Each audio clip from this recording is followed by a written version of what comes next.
உன்னிடத்தை தவிர வேறெங்கும் இருக்க மாட்டேன். உன் போக்கில் நீ இருந்தால் உன்னை பற்றி ஊர்வாக்கு நன்றாக இருக்கும்.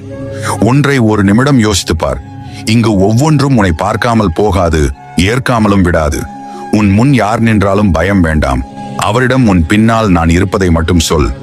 யாராக இருந்தாலும் தானாக தள்ளி போவார்கள். வாழ்வு மாறும் என்கிற மனப்பக்குவம் வந்தால் மாற்றம் என்பதை நானே கொண்டு வந்து தருவேன். முயற்சி எடுக்க நீ முன் வரும்போது பல விஷயத்தை பற்றியும் பயிற்சி கொடுக்க நான் உன் பின்னால் வருவேன். உன் யோசனை என்னை பற்றி இல்லாமல் எதை பற்றி இருந்தாலும் என் யோசனை பிரிவினை இல்லாமல் உன்னை பற்றியே இருக்கும். குணம் குழம்பாத போதே கூட்டத்தை விட்டு விலகி என்னிடம் விழுந்துவிடு. மீண்டும் எழுந்திருக்கும் போது எல்லாம் உனக்கேற்றதாக இருக்கும். நான் இருப்பதை மறக்காதே.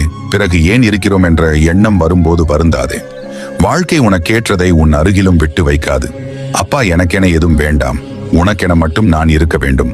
உன் பாதம் பணிவதே இப்பிறவியில் போதும். நடந்து முடிந்தவை பற்றி நினைத்து கவலை கொள்ளாதீர்கள். அது எதிர்காலத்தையும் இருளாக்கிவிடும். வார்த்தையால் மனதை கொன்றுவிட்டு மன்னிப்பு கேட்பதில் ஒரு பயனும் இல்லை. விட்டு கொடுத்தே பழகாதீர்கள். பிறகு ஒரு முறை மறுத்தாலும் நீங்கள் கெட்டவராக அடையாளப்படுத்தப்படுவீர்கள்.